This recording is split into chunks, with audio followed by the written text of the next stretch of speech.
Yo, everybody. Welcome to Off Panel, a weekly interview podcast about all things comics brought to you by Sketch.com. I'm your host, David Harper, and this week's guests are an associate editor and assistant editor at IDW, respectively, with the former on the Godzilla line and the latter on the Teenage Mutant Ninja Turtles titles. It's Jake Williams and Nicolas Niño. Thanks for coming on. Yo, what's up, David? We are very excited to be here. Thanks for having us, David. Of course. So we're recording this on the morning of Friday, August 9th. The day is just starting. What does the day have in store for you as editors? We'll start with you, Nick. Yeah, honestly, I just kind of dive into my inbox and go from there, especially because I handle so much that a typical editor doesn't as a junior editor. There's a lot more paperwork that I have to get into and get out of the way before I really start my day. But honestly, a lot of it's just moving stuff around and then addressing whatever scripts or art might have come in, any licensor feedback that's coming, especially because we, work at IDW and we work with licensors. Yeah, I think that's what makes this job so fun is there's no schedule. There's no set, the day starts this way and this way and this way. It starts with my inbox and then it goes anyway. What about you, Jake? Yeah, dude, Friday is a funny day because Friday can go one of two ways. Friday is either like, I really killed it this week. Like Friday doesn't have a lot going on, you're kind of like maybe like planning for the future, doing whatever, chilling a little bit. Or Friday is, oh man, I didn't do what? I didn't get who started, when our covers due. And like, it can be one of two ways. Today's a more chill Friday. I'm currently in the middle of planning my like Godzilla line for 2025 and like doing kind of like what the late end of the year is going to look like. So I actually have like a fun call with a couple like prospective creators later on today. I'm looking forward to that. Cool day. Late 2024 or 2025? Late 25. Okay, late that's why 25. I figured. I was like, if you're not planning for 20, I was like, oh my God. Yeah. I don't know what we're putting on in December, man. We are screwed. The solicitation's got to be due soon, man. You got to get going. David, can you draw? We need somebody, man. I have a sketchbook behind me. I can show you. You're not going to be happy about it. But Nick, something you said I think is really interesting because I think there's an idea that maybe when everything is kind of crashing around, I don't want to say crashing around you, but do you feel like to some degree you kind of crave the fire, if that makes sense? Like you like it when there's like a lot going on because it makes it more interesting that way? Oh, yeah. It's funny you say that because I've explained that to people as well. Like it's sometimes the day feels like I'm sprinting all day. Like at the time that I finally clock off and, close my laptop, it's like, oh my God, I can finally stop. But also that really keeps me going. Like I think it's almost easier when there are a bunch of fires because you know exactly what needs to be prioritized and what to jump on first. In short, yeah, I love it, especially because they're comics fires. Yeah, being busy is just way more fun for the job. Like it's funny when I started off as like an editorial assistant. Being an assistant can be funny because especially when you're new to the job, you're new to the career, you're kind of like, hey, do you guys have any work for me? And they're kind of like, not really at the moment. So you're just kind of like twiddling your thumbs as you're like waiting for something to come on. Where like ever since taking over Godzilla earlier in the year, like my day has been so filled from when I clock in the mornings, when I clock out at night. And it's just like, it's so much more exciting to have your brain just activated for 8 hours a day as you're just like doing that, Mm-hmm. Yeah, it's way better to be busy. Having fires is great. I mean, I think generally speaking, most jobs are like that. But I think one thing that's interesting about your work is to some degree when you're always kind of lit up, when you're always kind of working on something, I imagine you're kind of operating at the peak of your powers in a way that if you were coming off of a low, it'd be a little bit trickier to do that.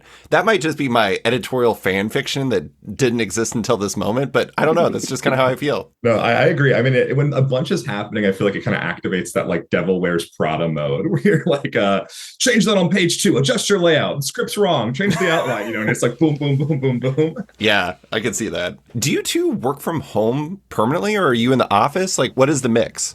We're hybrid. We have an office in Sherman Oaks up in LA that we go into twice a week. And we usually go on Monday, Wednesdays just to like see everyone. And that's mostly what the office is about, is seeing people and getting to talk in person, especially when there are a greater amount of people coming into the office. Like it was really great to see other departments, and that was it was more generative for a lot of what we have to do. Yeah, comics are like a fun job. I like being in the office. Yeah. I like being around the other editors. I like being able to like run stuff by the people around you. Like I started this job fully work from home. I can't even properly express how much more I like to be in the office, and how much I think we get from that. And like the difference between slacking someone a question and looking up and turning over and asking them directly is just night and day, And again, like I think I'd feel differently if maybe I was working as an accountant or something. And it's like, I just want to get my work done at home. But like, it's a fun creative industry. I want to be there with like, and what's funny too, is it's like, Nick, obviously, but like we're working with like our best friends. It feels like we go into an office with our friend group and then we build comics with them. It's an awesome job and going in's great. First off, poor accountants getting shots fired so early in this morning. It's terrible. There's so many accountants in an office. Let's say there's one listening. They're going to just be depressed. They're like, I love working in the office. But No. Being an accountant's great, but I'm sure they like to do it from home. I'm sure they want to crunch the numbers in peace. One thing that's interesting about you two, and I told you before, I was just like, I just find you guys interesting. You're roommates, which, I mean, that's one of the interesting things is by nature, comics are very collaborative. And I imagine that the editorial structure that we talked about before we started recording, where it's like editor, associate editor, assistant editor, assistant editor, and the editorial assistant. Did I do it right? Yeah. It's I describe editorial as being like, it's a range of jobs that start with paperwork. In the middle, it's editing. And at the other side is like managing people, right? So it's editorial assistant, all paperwork, associate editor, you're doing paperwork. Sorry, assistant, associate editor, you're editing comics. Then like senior editor and group editor is like, you're editing comics, but also you're managing people. Then EIC is like all managing people, right? So it's a fun spectrum there. But there's a lot of collaboration in that. And that's one of the things I think is interesting is the fact that I imagine it's really hard to not take your work home, so to speak. Is that the case, Nick? Because you're going to talk to Jake about it to some degree, I imagine. Yeah, we're going to talk about it. We're going to open up about whatever happened in our day, but also it's our hobby. Like comics is how Jake and I became friends. It's how we started hanging out, was talking about Word Balloon and your show. And at the time, Bendis' Superman run and whatever else is going on.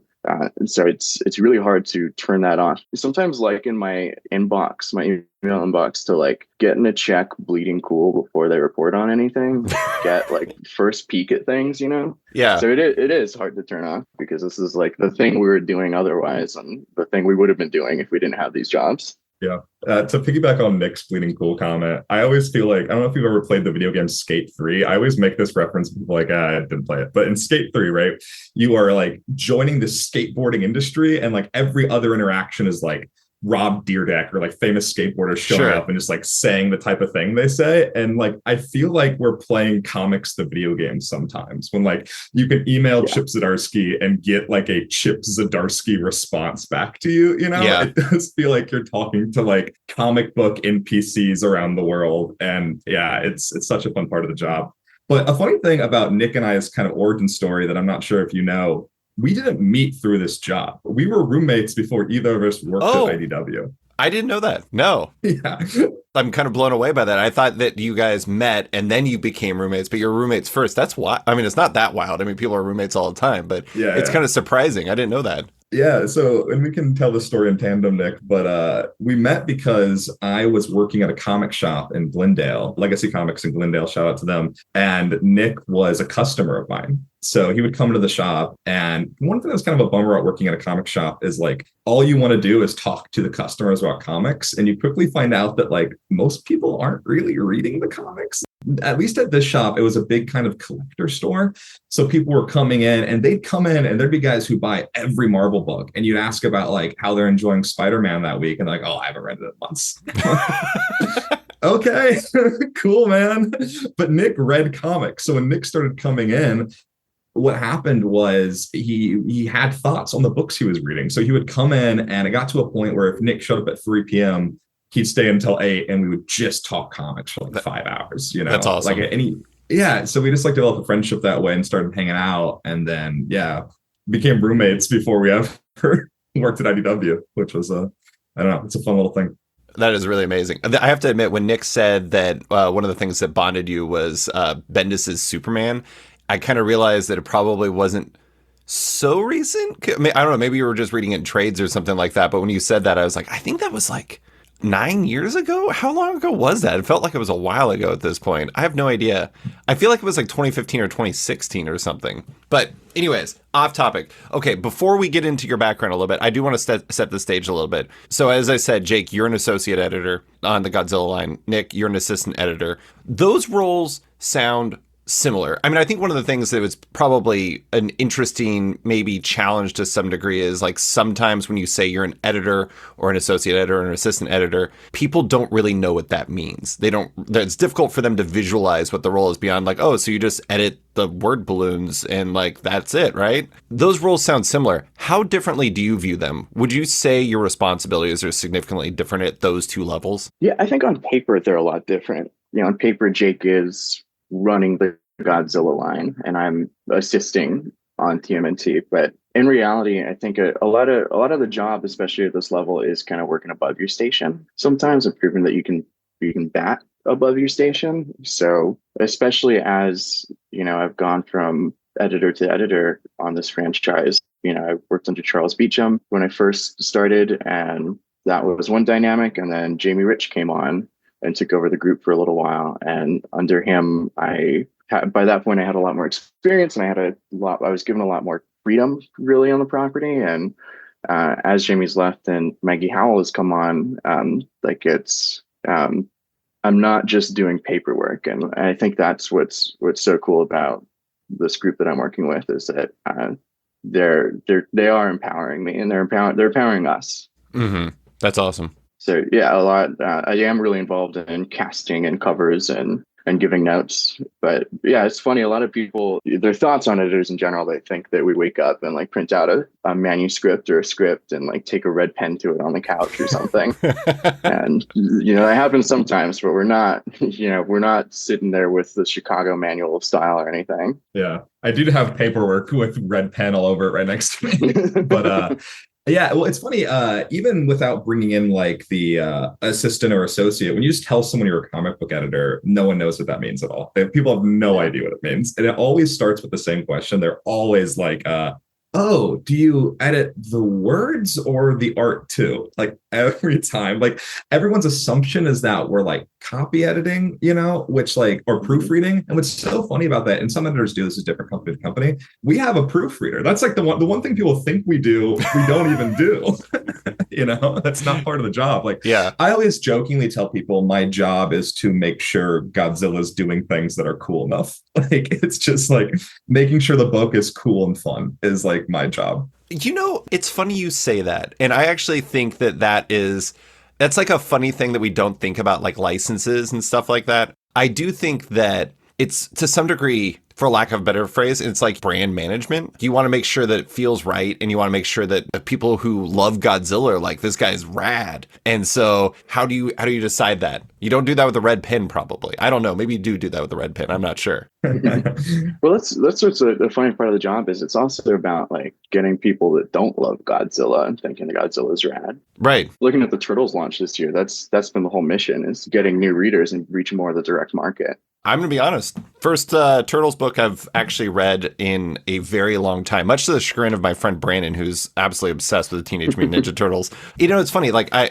don't think you worked on this one, Jake. The Stoko is way before you, but that's what I like about some of the stuff you can do with licensed stuff, is if you cast the book in a really interesting way and let the creator kind of do something that fits the character but is a little outside the box. You can draw somebody in who wouldn't normally buy Godzilla comics, for example. And I bought that, and it's absolutely awesome because Stoko rules. I imagine a lot of what you have to do is you have to think like you were saying, Nick, it's like, okay, we already got the hardcores, the ones who are going into legacy comics and not reading the comics once they buy them. How do we get the people who are actually excited about reading stories about Godzilla or the Teenage Mutant Ninja Turtles? And I imagine that's a significant part of the job. How do you draw those people in? Yeah, I think a big part of it when you're looking at licensed comics, and a big part of our philosophy is tell the stories that can only be told in comics, or tell the stories that people wouldn't tell in other mediums, right? You can focus on different things, because it's like with Godzilla media, with the movies, they're always going to be focused on like, how can we show just the coolest special effect of Godzilla attacking a city, right? Like that's what that kind of has to be. It's what it's going to be. Where in the comics, we get to do like, I'm so excited about this book I have coming out in October with Tom Scioli, and it's Godzilla's Monsterpiece Theater, and it's Godzilla fighting the Great Gatsby and Sherlock Holmes and Dracula, and it's so silly, and that's only going to happen on a comic book page, Similarly, we have a book about like Australian skateboarders called Godzilla Skate or Die, and we have books that follow like ancient kaiju cults and like Godzilla Here There Be Dragons. Like we can play with the character in such fun comic booky ways that you can't do elsewhere. I mean, what got me into comics initially, and now we're getting to the point where like the movies are going to start doing stuff like this, was like, the MCU's happening, or the cartoons are happening, and I'm loving all this. And I saw like Avengers versus X-Men, and I was like, the Avengers are fighting the X-Men. That's awesome. That's not happening in the movies, So it's taking the things you know about and doing a unique, fun twist on the story that gets people to have to buy the comic, you know? Yeah. Actually, Nick, what got you into comics? It's funny, when my mom had me, I'm the oldest in my family. She just kind of decided that I was going to be into cool things. Like that was her whole thing with me. I really wish my mom did that. So she bought all my clothes from the old Warner Bros. Store. Like I grew up with, like, somewhere in my mom's closet is like a toddler-sized denim jacket with the Justice League Unlimited lineup on the back. And I kind of always had that subliminally in my head. Like growing up, I always knew who Nightwing was. I understood that used to be Robin. And so at like 14, my Nina and I were driving down Melrose heading to some like punk record store, and we drove past Golden Apple, which at the time was still a pretty big storefront and had like a big like Hulk statue in it. It was just full of, colors, and we just thought it was like sick as hell, and we're like, let's stop there on the way back. And I pulled a bunch of stuff out of the dollar bin and kind of got hooked from there. Just like I kept wondering what else happened, like what else is going on in this world. Yeah. Fully at the time that I should have been like getting out of comics and finding girls or something, I was getting into comics. Yeah. I mean, I stopped reading comics when I was about 16, and it was like 3 or 4 years before I got back into it. I do think that's one of the funny things about comics, though, is everyone has their own journey. And like, that's one of the things that I think we forget about is like, it's not always linear. Like people are talking about, it's like, oh, everybody's reading Rain of Telgemeier and then they're reading manga. Like what's the next step? And it's like, everyone's story is going to be way different. So like trying to find a linear path in something that doesn't have one is kind of a tricky thing to do, because sometimes you just see that Hulk statue and you're like, hell yeah, I got to stop by that place. When you were first getting into comics, were you single issue comic readers? Did you read in collections? Like how has that evolved over the years for the two of you? It's funny getting into it. It was all like, it's all the stuff that people argue about. Does it get people into comics or not? I feel like slowly got me into comics, like one by one. Like one of the earliest things I bought was for a while at Walmart, they were publishing like Spider-Man magazine. And it was like a collection of like, it was almost like an anthology of different like Spider-Man stories were inside of it. And then there was like there was a spinner rack still at this fudge shop in town that we'd go to once in a while and buy those single issues. Barnes Did you and Noble. See a fudge shop? Yeah, we had this. In Pekin, Illinois, there was a fudge shop called, I think it was Maury's, and it had a like classic spinner rack there. And my parents would like take me there, and like my mom would buy us comics, and my sister would get like Archie, and I'd find some Avengers thing I'd never heard of, And then Barnes and Noble used to have single issue comic books. And I remember picking up like the New 52 Batman and Robin from there, which eventually led me to just going to Barnes and Noble and just reading all of the trades right there, like treating it like it was a library and just like hanging out for hours. And then Marvel Unlimited was a big thing. Marvel Unlimited is like what got me into comics, I'd say, in a big way, where I was like reading Ultimate Spider-Man and all that. Nick, was your story pretty similar? Did it also involve a fudge shop? It did not involve a fudge shop. I'm always looking for my fudge shop. But it's funny, like I also kind of came up before, getting to comics in earnest. Like there were a couple cases of like leaving Borders with, Dark Knight Returns at a very young age, and then opening it at home and being like, this is ugly and I don't get it. And obviously I don't feel that way about Dark Knight Returns now, but as a kid I was like, this is frightening. And leaving, I remember one time getting like the trade for Young Justice Sins of Youth and taking it to school and sharing it with friends, and then the teacher the next day like calling me aside and giving it back to me in like a manila envelope and saying like, this character's midriff is showing, you can't have this here. Oh my god. But honestly, mine is more of like a traditional Wednesday Warrior story. Like once I got into comic, I picked up some random Batman back issues, some like early Brayfogle stuff, and an issue of like whatever happened to the Cape Crusader. And from there, I kind of just started reading comic. Like I picked up a trade or two. It was around the time that like Flashpoint had just come out, and I just happened to pick that up off the shelf. And then I went to a store, I went to Comics Factory in Pasadena and started a pull list. And that was kind of like, I just started doing comics very traditionally. I mean, that's the funny thing.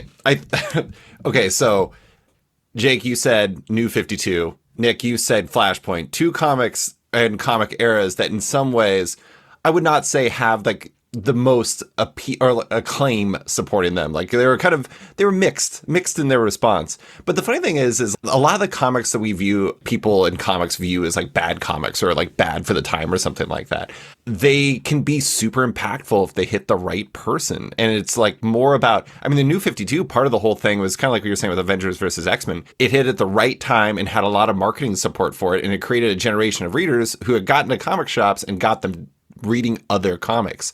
I always say that like one of the biggest companies that benefited the most from the New 52 was actually Image, because like then you could go and buy Saga and you could go and buy Chew and you could go and buy The Walking Dead and all these things, because you're just like, oh, this Hawk and Dove is super weird, but what about this other comic? That's pretty awesome. So I don't know. I think it's interesting how there's like so many people I talk to that are like kind of younger readers, not to create an age divide between us, but that are younger readers actually start with a lot of the things that people are just kind of hem and haw about, or they do the same thing that I did when I was a kid. When I was a kid, there was two things I would do. I would literally sit on the ground at my comic book shop and I would just read X-Men comics. And I think that they were just like, we can't tell this kid no because he's like 7 and we just can't like send this kid out of here. Yeah. And then the other thing is I would go to Borders and I'd grab a big stack of books and I'd go and get like a coffee or a hot chocolate or something. And I'd sit in one of their comfortable chairs because they had comfortable chairs.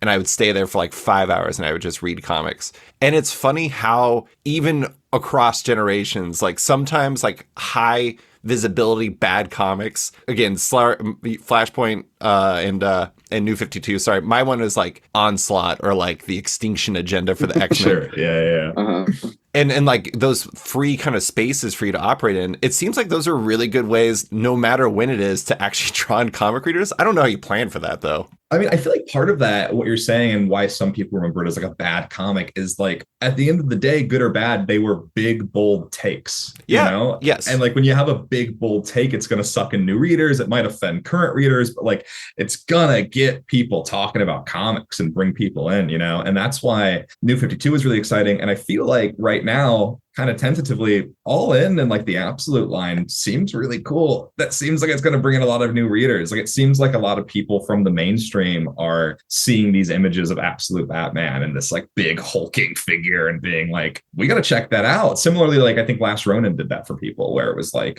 you know, I was working at a shop at that time and like the manga readers and the Magic guys were like, what's going on with Turtles over there? Like, which Turtles left? Who is it? You know, and it was getting people talking because it's a big, bold take on a character. Yeah, there's something to be said for breaking the toys and just doing something polarizing, because the old heads are going to be mad and they're going to show up because of that, and then you're going to get people who are like, oh, I thought I knew what Batman was, but now he's big and has a square on his chest and is working class. Like, yeah, I'll show up. I mean, even in our group chat with our friends, Jake and I are like, this is like kind of sick. Like it's a swing and in a Savannah Bananas kind of a way. Yes. And it's really exciting.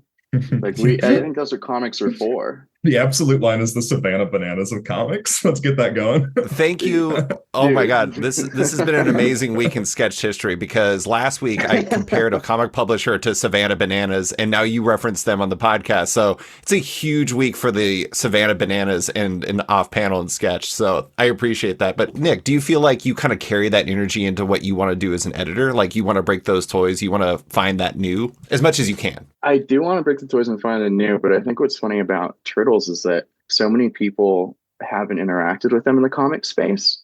You know, it kind of worked, and this is the thesis of the Jason Aaron run, is like, just give them the Turtles, give them the characters that they know and have always loved. Put the Turtles on display, put them in New York, give them the Foot Clan, and you know, just do the thing. Understand what made them work in the first place. And now, a quick word from one of our sponsors. The most notorious name in terror is back with a vengeance. Find out why the return of the infamous and influential EC Comics is the once-in-a-lifetime comics event that reviewers are calling triumphant, horrifying, exciting, twisted, and more. From the publisher that first drove Tales from the Crypt, Weird Science, and Mad Magazine into the heart of an unsuspecting world, EC is back with 2 all-new unrelenting series from Oni. First, Every Tombstone Tells a Tale in Epitaphs from the Abyss, the no-holds-barred horror series channeling stories of torment and tension from Brian Azzarello, Jason Aaron, Charlie Adler, and more. Then, our Cosmos Hurdles Toward Annihilation and Cruel Universe, a cosmic maelstrom of the galaxy's strangest science fiction, packed with bizarre tales of time and space from creators including Corinna Bechko, Colin Bunn, Jonathan Case, and more. What the Comics Code Authority couldn't kill has only made it stranger. EC Comics lives again at Oni Press in Epitaphs from the Abyss and Cruel Universe, available now at comic shops everywhere. And now, back to the show.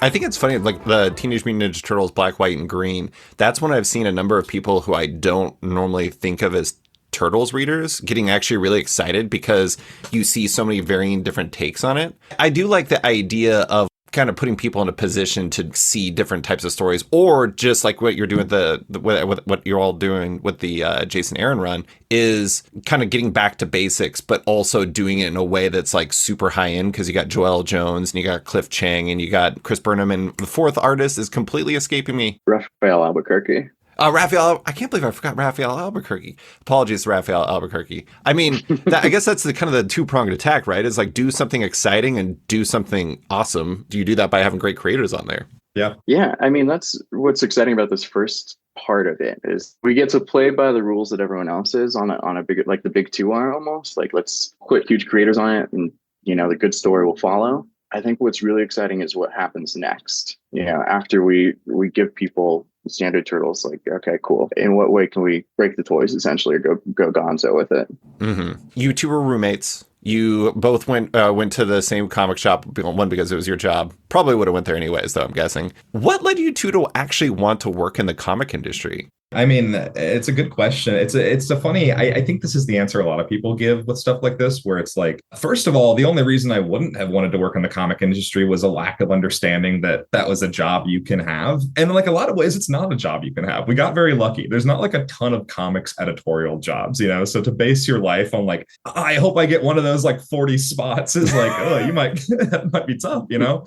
But for me, at least what happened was I moved out to LA because I was like, I want to be a TV writer, but I wasn't. What's funny is I always have read way more comics than I've watched TV. Like I don't really even watch TV that much, but I just never even thought about working in comics, except for like I moved out here and I was like, oh, I want to write for TV, but I need a survival job. So I emailed every comic shop and was like, I'll work nights or weekends or like do one day if people need a day off. Like just I want to get into your shop and I want to work there. Just I thought it'd be like a fun job to have, you know. And then after getting that and working there for a while, I always say that like I kind of like accidentally built up a good resume for working in comics as like an editorial spot, because I was like editing YouTube videos for freelance. I was writing for Ranker and I was working at a comic shop. So when like an EA position came open at IDW, I just kind of like built up a pretty strong resume for it. And then the second I got that job, I was like, oh, we're off to the races now. Like, I don't want to write for TV anymore. I want to do this. You know, this is incredible. I had no idea it was an option. And yeah, I feel really lucky to be here. And what about you, Nick? I had worked in traditional publishing before this, and not even on the editorial side or the production side where I might have wanted to be. I was working at a nonprofit publishing house in Pasadena as an intern. And after 6 months, they had a spot open in development, which meant nonprofit fundraising. That meant grant writing and donor relations. And they were like, well, we have the spot open. Let's grab the nearest 22-year-old from the intern pool. And they filled me with it. And I did that for 2 years. And I kind of wanted to stay somehow in traditional publishing and move over to like touching books. And you know, after I left, I got a part-time job at a vaccine site. Jake hooked me up at Legacy, like with a part-time job. So like we worked together there for a little. And when this job came up, it was like oh yeah, that makes way more sense. Like I didn't know that was possible. I think that's kind of like publishing jobs in LA in general. Like, you just don't think that they're possible out here, that they exist out here. And it's so funny that we got them, because we really just saw a job listing and applied. We didn't have an in. We didn't, you know, meet anyone. We just kind of applied in time. Yeah. And I remember a moment where Nick and I were standing like in the kitchen at like midnight, and we had both gotten through like a couple rounds of interviews and just being like, this would be insane. This would be crazy if we got these jobs. This would be the best thing in the world. And it's so funny to cut to 3 years later doing it now. But like, yeah, it was like the most exciting thing in the world while we were applying to it. Like we wanted it so badly.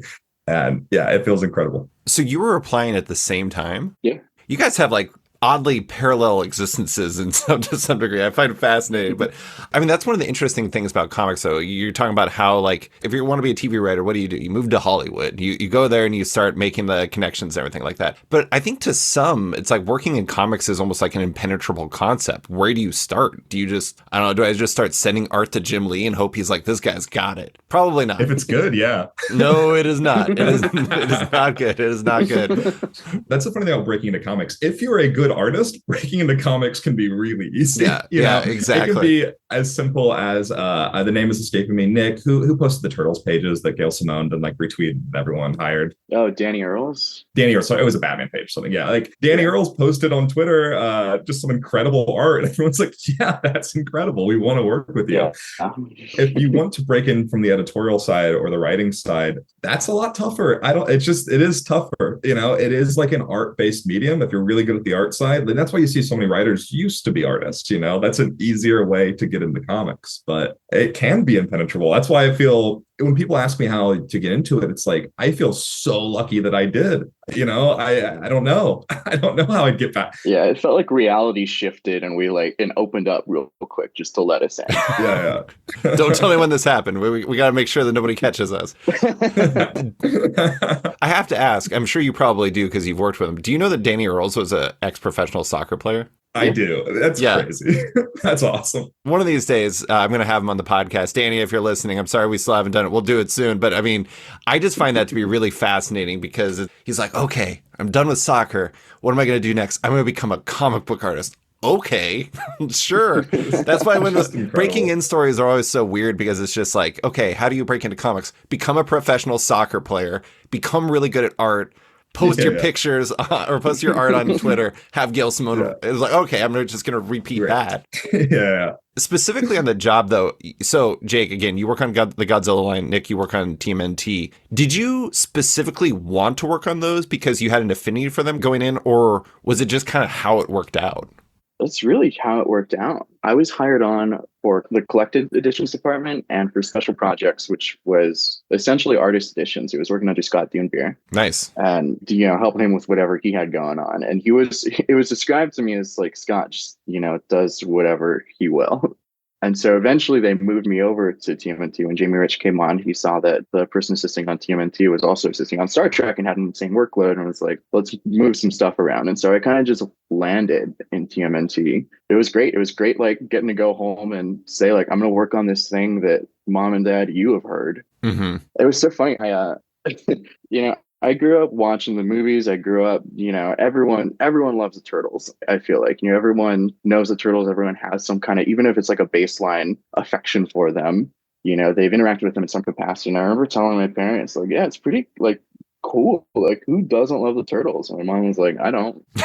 Like, what? I was literally just thinking, I wonder if there's anyone out there that just absolutely is like, fuck the Turtles. It was so funny because, you know, so many of my Turtles movie memories are like with my mom because that's who was taking me. You know, going to the 2007 movie was like a huge deal because that was the first one that came out in my lifetime. I have this memory of watching the first movie with like my mom and my great grandmother and my great aunt like all together, and everyone's like laughing as they're dancing around. Yeah, my mom was like, I don't. I was like, what? You don't? And she goes, no. They're gross. They live in a sewer. They hang out with a rat. Like, I don't want them on my television.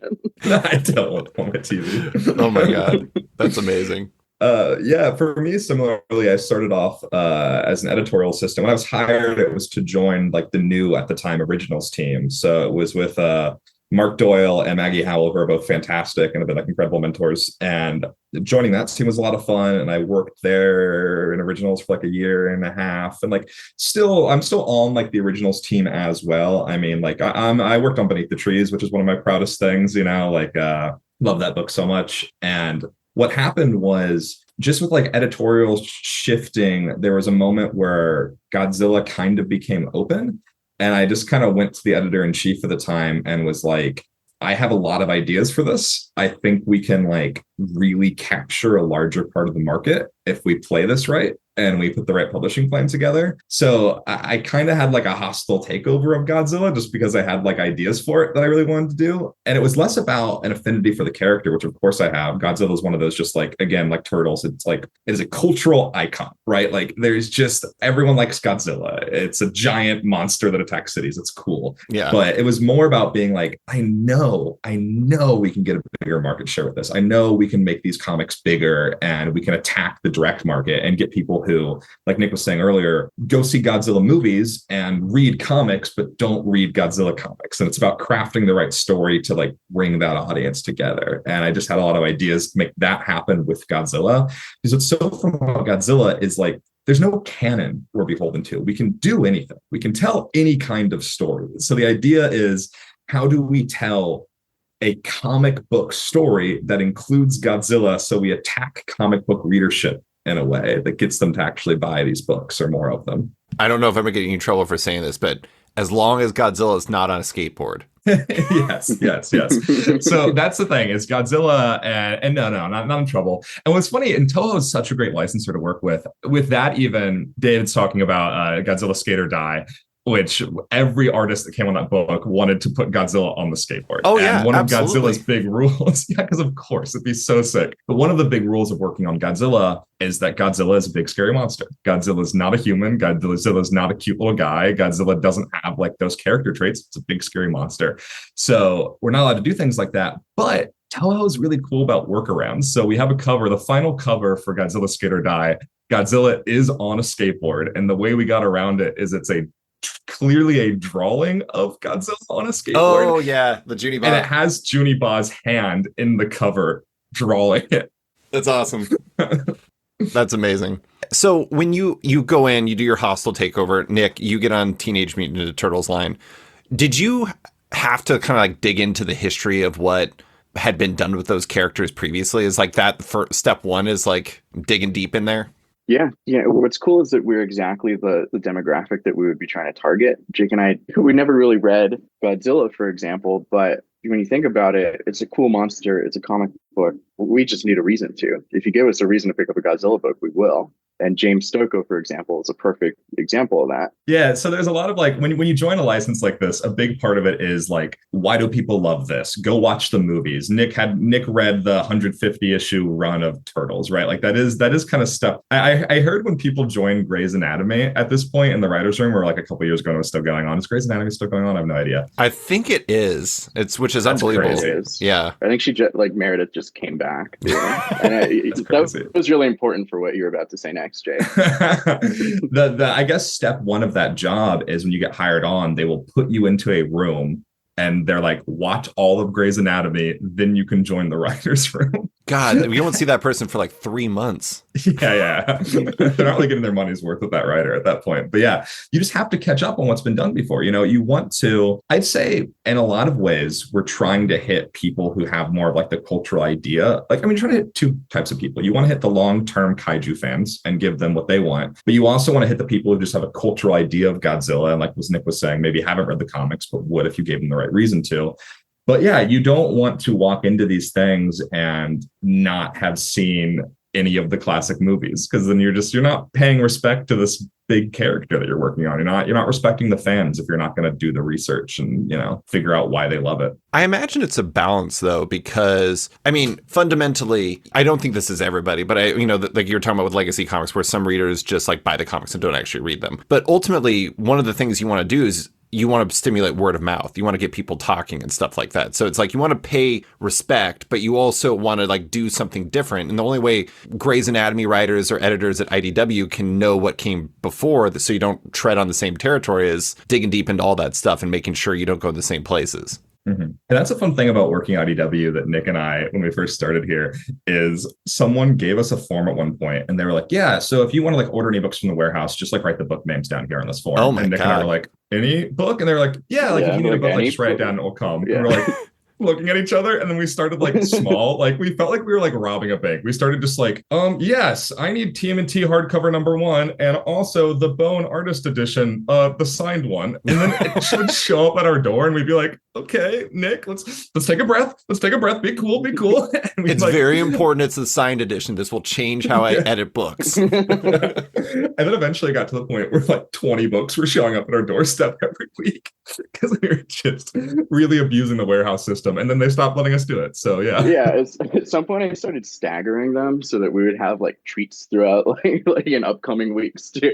Oh my God. That's so funny. I imagine at first I would be like all right, I can't seem like I'm getting too into this. It's like I have to order one and then maybe do another one so I don't seem like so desperate, because you don't want them to have private conversations like, is David getting too many books? Like, do we need to get rid of him because he's slowly bankrupting us or something like that? But I mean, I know publishers have warehouses where they have like stuff that they can send out to people. So that is a thing that happens. I didn't realize they just had like Jeff Smith signed Bone artist editions, though. That is pretty spectacular.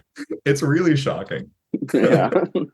Oh God, that is so wild. It's funny because one of the preconceived notions I think people have about people who work for comic publishers and for comic shops is they spend all their time reading comics, and I imagine that could actually create a situation where you would just be spending all your time reading comics. Yeah, no, it's funny when you start in the industry, like you go from like, I can't afford comics, I have to figure out ways to get comics cheaply. Like, you know, like we talked about, we're reading at Barnes and Noble for free, just like staying there all day, loitering, to like the amount of free comics you're given when you work in the industry is shocking and overwhelming. And we're kind of hoarders with it a bit. Like Nick and I's house is just overflowing with comics because, like, again, you spend years being like, how can I get more comics? And when they start being like, here's a box of DC comics, we're like, oh, thanks, give it to us, you know? So yeah, I think that's one of the interesting things is like I see sometimes creators post pictures of their comps, and like somebody's like, I turn my closet into my comp room just because it's just like so. I'm trying to remember who that was. I think it was a colorist who was coloring a lot of books, and like you just look in there and there's just like these massive stacks of comics, and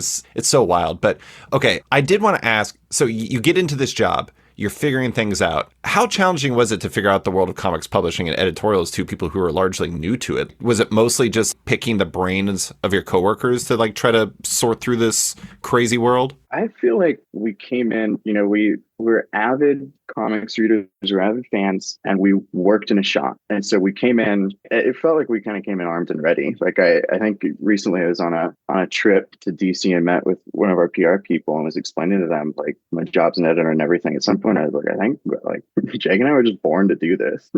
Like truthfully, like we just kind of, you know, not that there aren't things that we've had to learn or that we still need to learn, but like we kind of came in with these ideas. Like we came in knowing what a book was like that we would want to see on the shelves, and knowing what, you know, made Something Is Killing the Children work. yeah, we came in trusting our taste. That's a big thing. The other thing, like truly, I guess if people are asking me how to get into comics, like I'm not blowing smoke here, listening to Off Panel and listening to Word Balloon, because like those conversations were like invaluable to us. Like if you've listened to your guys' catalog, when you joined the industry, it feels like you know these people. It feels like you know what makes them tick. It feels like you kind of know how comics are made. Like those aren't that different from the conversations that happen at like BarCon in San Diego, you know, like that really is an inside look into how comics are made in such a huge way. And it's funny because like a lot of people who work in the industry, you know, people who've been here for like 20 years, maybe aren't as up to date on like comic book media or haven't listened to like the podcast. Like when Nick and I started, there's a funny thing where like they're telling stories from creators that they know firsthand. And we'd be like, and they also said this, and like we're referring to like an off-panel interview. And now, a quick word from one of our sponsors. The summer is really heating up. Zoop continues to bring the heat with campaigns launching from Simpsons legend Bill Morrison, The Art of Descender from Dustin Nguyen and Jeff Lemire, Great Pacific, the completely trashed edition from Ice Cream Man's Martin Morazzo and Joe Harris, as well as the latest from pop manga artist Camilla De Erico. Also, there's still time to back campaigns from Sanford Green, Christian Ward, and other amazing creators. For creators looking to crowdfund your project or have your books for sale in Zoop's brand new e-commerce marketplace, click the Submit Your Project link on zoop.gg, as they are opening the doors to provide more services to even more creators. And now, back to the show. Okay, so Nick, for you, when Jason Aaron's coming on to Teenage Mutant Ninja Turtles, this isn't commenting on me or John's work on Word Balloon or something like that, but like kind of having an idea of how he thinks about story probably helps you edit better, right? Yeah, absolutely. And it also like it helps with the day-to-day like working with artists too, understanding their process and understanding the process of like, you know, how the script goes to artists and to someone else and how fluid that can be. I think coming on even before Jason, coming on and working with Sophie Campbell, you know, on her run, or working with Tom Waltz on his, like being that kind of informed on the creative process in comics, like just really made it easy to like jump in and start doing the job. All right, I want to do a lightning round before we get into some bigger thoughts. First off, what's your favorite part of your job? Jake, go. Wow, favorite part of the job. Well, everyone always says when you get art in the inbox, but my favorite part of the job is developing story, like early outline phase, when we get to just like it's all blank slate and it's just like you're meeting on a call with the writer and the artist, and like the team's just together, and like you're really digging into like what this project can be and what it can look like and what's going to make it exciting. So early outline development. So like the pure idea phase? Yes, the idea phase. That is fun. Nick, what do you got? My favorite part is that I now have this platform to give to up and coming artists. Like I've developed a stable of artists at this point that I had always wanted to see in comics. And now, I've been able to elevate them to the Ninja Turtles. And that's been really, really cool. Who's an example of somebody that you've been able to do that with? One big example is Jake Gonzo. He did a book and image. I think it was a Top Cow book called La Mano del Destino. And I've just, I brought him on for a bunch of covers. And he's, it's been amazing seeing the response to them. He did a series of Dia de los Muertos covers for us. That's awesome. Saw the turtles like imagining like the sugar skull style. And that's really like blown him up in a big way. And it's really cool to see someone like that finally get to do, because he's someone I met when I started, like right as I started at IDW, and I went to a convention in Long Beach to meet him and like, talk to them for a little while, and now I keep him busy. I do think that that's one of the interesting things about your jobs is that you constantly probably have to stay on top of like going to a con to like meet an artist in specific. That sounds like, oh, I'm just going to a con and like this will be fun for me and yeah, maybe I'll talk to this person. But that's your job. Maintaining relationships, finding artists, that's a big part of what you do. Yeah, absolutely. Yeah, it's cool how much of our job is just like having to be chill with people. Okay, well, you talked about artists you wanted to work with. Who would be one cover artist in specific you'd like to see on one of your books? For me, it's Jeff Darrow. I need to work with Jeff so bad. I love his work so much. I mean, one of the things that I think about all the time is what's the book called? Big Guy and Rusty the Robot. Yeah. Yes, it's so incredible. It's like no comic captures scale of a kaiju fight like that does. Like it is just incredible. I love his cover work. I love his cover work on like the Deadpool, like the Jerry Duggan Deadpool series that he was working on, like that Deadpool jumping at the dinosaur sold that book to me. Like, yeah, Jeff Darrow for me. What about you, Nick? I think for me, it's in a similar vein, but like getting a Frank Quitely cover would be just amazing. Seeing his take on the Turtles. Yeah, I don't really, Frank Quitely's art speaks for itself. I'd love to see what he does there. Yeah, I mean, that would be unbelievable. I mean, those would be apex getting art in your inbox type situations where you're like, oh, this is what Jeff Darrow did with a Godzilla cover? It's a funny question to answer for me because I've worked with so many of them.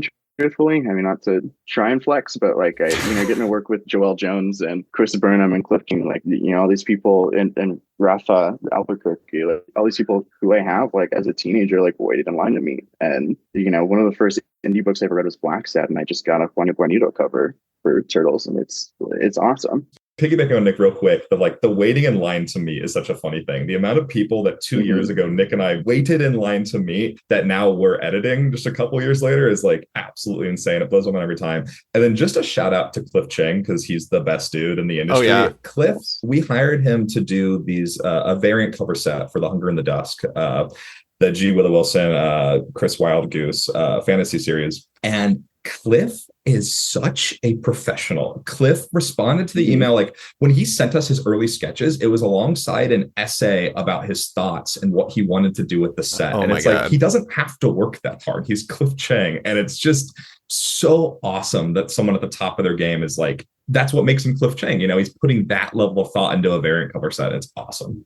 Yeah, he's just like a sweet prince. Like it's so funny the amount of times like developing the relaunch for Turtles, like he almost like was like checking in on us. Like, dude, thanks. That's the funny thing that people don't really realize is, because he worked in editorial before himself. Mm-hmm. And one of the things that I think was really funny about like talking to him about Paper Girls was the fact that he wasn't just the artist that he basically project managed that whole thing.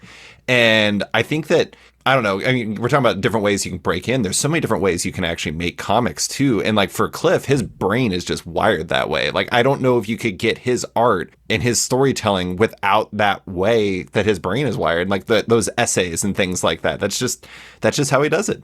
And it's amazing. Amazing. I do think one of the funny things about naturally the direct market side is really filled with like variant covers.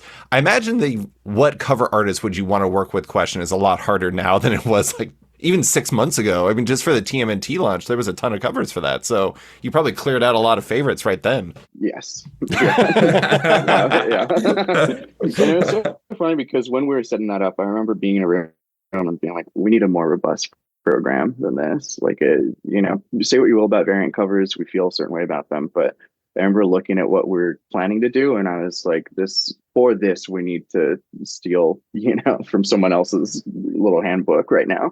And so that really like gave us leeway to reach out to Lee Bermejo and Sean Murphy and Matteo Scalera and Peach Momoko. Yeah, that's a pretty good quartet to aim for right there. But okay, one more lightning round question. What's one project you've been really proud of so far? Like, what's one thing where you're like, we really nailed this? For me, the easy one is Beneath the Trees. Beneath the Trees Where Nobody Sees has been such a joy to be a part of. So it started with Patrick Horvath. He emailed us like a one page with like 4 different story pitches on it. And one of those story pitches was Beneath the Trees, and just like a little paragraph of it. And me and the main editor on that book, Maggie Howell, were instantly just like, oh, it's that one. Patrick, this is incredible. Can you like flesh that out? And he's like, oh, I'm glad you guys picked that one. Yeah, I have a lot of ideas for it. And then he like sent us right away Sam, the main bear character, holding like a bloody knife. And the first time we saw him paint Sam, like truly from that first moment, I was like, this is going to be huge. Like we called our shot so early, and it was so gratifying that it was, because I'm like, if this can't blow up, I don't know. I don't have my finger on the pulse, because this should be a huge comic. And the fact that it was like a year later after seeing that first sketch was like incredibly gratifying. So Beneath the Trees for me. What about you, Nick? Definitely Black, White, and Green. I think it was, I also do want to shout out the TMNT 40th anniversary special, because that was a project that I kind of took over, and it was a big anthology, and it was like really fun to just sink my teeth into and just run for several months and put together this 80-page giant. Black, White, and Green has been so much fun. And it feels like the start of all the new stuff that we're doing in Turtles. When we started working on it in earnest and like the lettering PDF started coming in and everything, I was like giddy. It raised my mood working on these books, getting to bring on cool people to do cool things with the Turtles, like Jesse Lonergan or Carson Thorne is another person that I've recently gotten to work with. Pat Gleason, Dave Wilgus, and Riley Rossmo did an excellent story that just came out. But also it gave us the space to do with the Turtles things that I've always wanted to do, but also that we can't in the main line for different reasons. There's a story in issue 3 by Alexis Lear and Carlos Gufoni, who did Space Riders over at Black Mask. And like Alexis is one of my favorite artists by far. Like he and Jesse Lonergan and Erica Henderson and Junie Bach a little while were like keeping me in comics. And so it almost feels like my career in comics to date has like really led to that moment. Well, I mean, it gives you a chance to see some of your own favorites and just see what they would do with that space. Did Jesse use grids for his stuff? Oh, he uses grids for his stuff. He's not physically capable of not using grids. I support it. Yeah. Jesse, I love you. You're great. But it is funny how that works. Just to speak really quick about what you're doing, the TMNT stuff, it's not very often that anyone in comics gets to work on like a new era like this that's so comprehensive. And I do think that that's a pretty interesting part of your job right now is like you're getting to work with your team and with creators to not redefine the Turtles, but to push it in a new direction and like find out what that direction looks like. I imagine that's a pretty satisfying thing to do as an editor. Absolutely, yeah. I mean, the thesis of Black, White, and Green was we're entering this new era, so let's bring on people who haven't really touched the Turtles in the past and just let them run and just, let's show what the Turtles can be. It's funny because every era that I've touched, I worked on the last 20 issues of Sophie Campbell's run on the series, and even that felt like a whole bold new direction. Oh yeah, it came on. It started with the Turtles in the forest training with the Shredder, learning how to do magic, and it ended with Donnie fighting a giant interdimensional, shark that eats time, and it's been fun the whole way. And it's a dream come true getting to be a part of something like this and be at the table for something like this. Totally. I love when you say things from comics out loud sometimes, because when you say them, you're just like, this is so insane, but also really awesome. A giant shark that eats time. I mean, yes. I think that's like what comics should be. It should be wild. It should be, our good friend Jonathan Manning, who we met through IDW, once explained, television was created to sell cars, and comics were created to sell bubblegum. And once you embrace that, you have a lot more fun and you make better comics. Yeah. I mean, it goes back to what Jake had said. It's just like you can do things in comics that you couldn't do in other mediums. And so why not embrace the wild side every once in a while? And I think that's what's cool is, more than the Turtles, more than Batman, I'm a fan of the medium. There are times where I'm not reading any Batman books, and there are times where I'm reading plenty, but I'm always reading comics. Yeah, I was trying to find Space Riders on my bookshelf. It's like over to the side somewhere. But I mean, it's just, that's the thing is like, I'm sure for the two of you as editors, it's like you can't just read one thing. You can't just read comics either. But also, if you only read basically, I don't know, IDW comics or superhero comics or something like that, it's not going to give you a lot of perspective on the capabilities of the medium. You have to look at all the different places and see what you can find to push yourself in your own comics. Absolutely. Yeah. I think that's a strength that Nick and I have, is that we read a ton of comics. Like, we read incredibly widely. And what's funny, as you get into this career, you meet so many people that you're like, let's talk comics. What are you reading right now? And they're like, not really anything right now. I'm like, read some comics, dude. We're making comics. I always panic when people ask me that. Yeah, if you're lucky, sometimes you get a response. It's like, well, I've been reading a lot of manga lately, and that's cool too. But yeah, to Jake's point, like sometimes you meet people that just aren't in the shop. It frustrates me because people are like, they try to like, sometimes people hide behind the excuse of like, oh, when you're making it for a while, you kind of like, you stop reading as much. And I'm like, well, tell that to like Edgar Wright, who directs movies and watches 1,000 movies a month, you know, like other creators are a fan of the medium they work in. And I don't like when comics people stop reading comics. I don't think that's cool. I kind of get it. I actually did an article recently about like how making comics like changes your relationship with it. It can turn things into homework, but then I also think of somebody like Hideo Kojima and how he's like obsessed with watching and playing and reading everything. He's like always doing those reviews on Twitter that are like either like one word, I saw Madame, or like one sentence, I saw Madame Web. And you're just like, okay.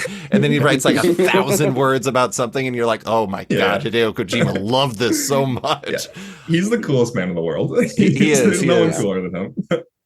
Okay, just a couple more questions. One thing I'm curious about is you two are younger. You two are newer to the industry. You have your own perspective on comics. There can be a tendency to lean towards doom and gloom, as you likely know. What has you excited about where comics are headed? Not just IDW, just in a broader sense. Yeah, I mean, what has me excited? I mean, that's such a funny thing you say that, where like I do feel like I'm part of the reaction to doom and gloom. Like that just is not what gets me excited at all. You know, like it is so like just not where my head's at. I'd say right now what I'm excited about is it seems like we're returning to an era of a really strong Marvel and a really strong DC, right? So I think when Marvel and DC are strong, the industry's strong. And I think the Ultimate Universe is like exciting. I think it's an exciting, cool thing. I think Dennis Camp is one of our first kind of new superstar writers that's emerging right now, which is cool. And I think we're starting to see the emergence of new creators and new superstars, which like there's about a 5-year period where like I don't feel like we were having that. And you know, the new Ultimates line, what I love about Ultimates is that it is a book with a take. So many comics are just kind of like mushy, nothing, like the character fights a bad guy and the hook on the final page is that a bad guy you've seen before shows up and you're like, what are you talking about? What's happening here? Yeah. Where Dennis Camp's Ultimates line has a clear hook. It's like we have 18 months to fix the world before this legendary evil returns, right? It's awesome. It's such a clear premise. And similar, like the Absolute line over at DC and the All In line, like they're working with exciting creators and they have exciting premises. And like there's a line wide take happening right now over there. So yes, Marvel and DC right now, the plans they're putting out are getting me pretty excited. And we got Nick Dragata drawing Batman, which is awesome. Really great art on that. What about you, Nick? Absolutely. Honestly, I'm gonna take the coward's way out here and just say, like Jake said it all. You know, there's been a lot of vision missing from comics for a while. And it sounds like we're getting back to that. We're getting back to big swings. And we're getting back to people talking to each other again about their characters and where they're going and putting together high concepts and just running with for 18 months or however long we're going to get. You know, it seems like some of these Absolute titles already have a lot of material in the canon, and that's exciting. And it's exciting to hear that creators are excited about what they're doing and that, you know, the publishers behind them are behind them. I mean, to echo the two of you, I think it's great that you're seeing that because it kind of goes back to what we were saying, where it's something new and it's something different and it's something that's really creator driven, which I think is really important. And I also think it's cool that I kind of think we're starting to see, after like people kind of slowed down a little bit on creator owned ideas and maybe played it a little bit safer for understandable reasons during the pandemic. Because, I mean, who expected the market to explode positively because of the pandemic? You're starting to see a lot of creator owned ideas that are kind of coming out that are going to be like really interesting and going to, I don't know, I think you're going to see some big swings from some people. Like, I'm really excited for Kelly Sue DeConnick and David Lopez's FML over at Dark Horse. There's going to be a lot of really cool books like that, I think, over the next like 6 months to a year. Power Fantasy just came out. It's everywhere besides Alaska. We don't have it yet, but TBD. Yeah. So to close, I just have one last topic to bring up, and this one is specifically aimed at Nick. One thing I learned of when I was at San Diego Comic-Con, hilariously so, as I was waiting at a press signing of Teenage Mutant Ninja Turtles #1 featuring Jason Aaron and Joelle Jones, was that Jake used to have a mullet. Nick, I need a take. What's the office consensus? Does IDW miss the mullet era? I'm so glad you asked this, David, because I wasn't sure how to bring it up myself.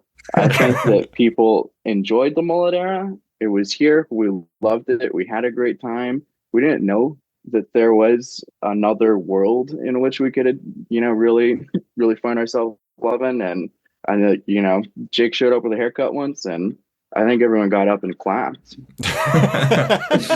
Yeah, David, I will say there were coworkers who begged me to cut the mullet. There was a woman who sat me down and was like, Jake, you need to stop.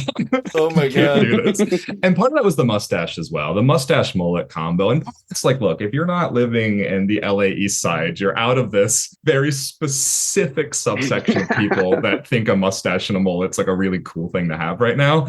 But people weren't fans of my appearance for the last year. I thought it was so funny. The way I found out is I was standing in line and you're looking back and trying to talk to somebody, Jake. And I look back and it's Jamie Rich and he's going like this. And you're just like, and I was like, what is he doing? He's like, oh, I used to have a mullet. And I was just like, what? And I just remember like one of my favorite moments of that signing was I think I made Joelle Jones laugh because I was talking about the idea of you having a phantom mullet and just like, oh my God, like it's like a phantom limb type situation where you keep reaching back for your hair. Yeah. And wait, you're forgetting your best joke. I think you said, you were like, you know what, Jake, you do look like someone who used to have a mullet.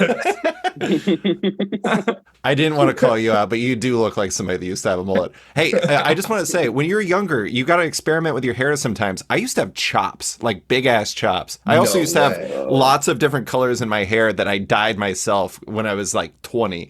It looked so bad. And I remember being like, why am I single? And then I look back at pictures of myself. I'm like, I know why I was single. I did that at 18 with really shitty dye, and I ended up blonde for 8 months, and it was a really dark time. Yeah. Buddy and I in college, we went and saw, a group of us went over to, I went to University of Idaho, and we went over towards Seattle, and we went and saw 2 concerts in a row, but the last one we saw was Radiohead. And so we go see him, it ends at 11, we drive over to Walla Walla, Washington, which is like 3 or 4 hours away. And along the way, we stop at a gas station, which has the best hair dye. And so we buy some stuff to like dye our hair blonde because for some reason we decided we were going to do that. And at 4 a.m. at our friend's house, we dye each other's hair blonde. And it was the worst dye job you have ever seen in your entire life. And you know what?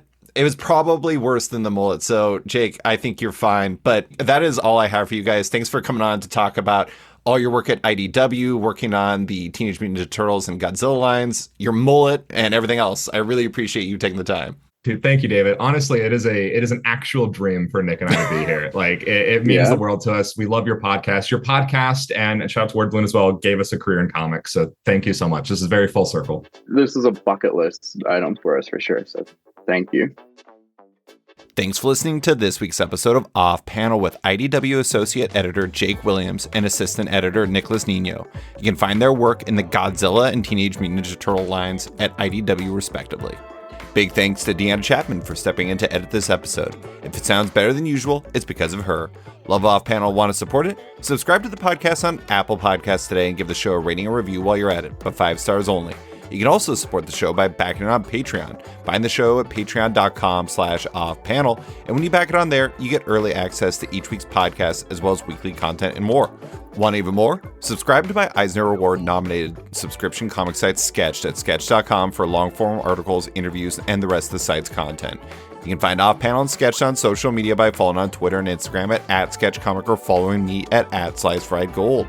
Big thanks to all my existing patrons, including Milton Lawson, David Wilson, Joe, Benjamin Wilkins, Chris Hacker, John Neesmith, John Auerbach, Dustin Weaver, Ninja Assassin Love Story webcomic, Brandon Heyman, Aiden Hammond, Kenny Myers, Faith Aaron Hicks, Yeah Comics, Ben Rowe, Cameron Brown, Jonathan Breen, Danny Ollie, Charlie Stickney, Tom Drennan, Jeremy Thomas Burke, Jared Schwab, Scott Dunn, Chip Mosher, Seth Pomeroy, James McEwen, Andrew Lehman, Christina Merkler, Scott Place, Travis Gibb, Darcy Van Polgees, Tom Evans, Reed Beeman, Kelly Sudaconic, Max Wood, Jeremy Lambert, Brian Holt, Near Levy, Jason Hussa, Kieran Gillen, Jonathan Kent Uratam, Henry Johnson, Django Boren, James Tynan IV, Chris Langford, Jason Wood, Tom Peachy, Ben Domstead, Rom V, Nick Walker, Patrick Coyle, Isaac Oren, Capes and Tights Podcast, Klaus Vandeven, Submen Industries, Jack Mulqueen, Carl Kerschel, Robert Masella, Elza Chartier, Luke Nakashoji, Dr. Luke, Scott Hazelwood, Canadian by Proxy, Bradley Rader, Carl Choi, Brandon Tapillis, Patrick Bauer, Declan Shalvey, Dan Guarino, Adam Freeman, Ben Wild, Brian Klein Q, Liana Kangas, Nick Bennett, Daniel Whitfield, Susanna Polo, Reed Hinkley Barnes, Mario Tiambang, Andrew Carita, Stefan Holk, Philip Myra, Chris Pachalo, Torrin Grunbeck, Buzz Bubbles, Christopher Todd, Transmitter Down, Waltz Comics and Books, Akil Wilson, Alex Dimitriopoulos, Terry Dodson, Wesley Giff, Sean Kirkham, Julio Anta, Brett A. Schmidt, Jason Goodmanson, Paul Reinwan, Vita Yala, Akil, Philip Seavey, Al Ewing, David Kelly, Nick Polito,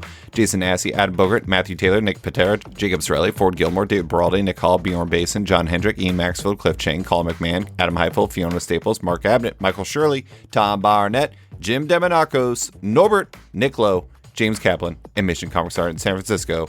You guys are all the best. A quick thanks from Wolfpack for letting me use their song Outro as the show's opening theme, and to Upright T-Rex Music, who wrote and performed Off-Panel's outro and ad music just for the show. Check out their music on Spotify because it's completely delightful. Thanks for listening, and tune in next week for another episode.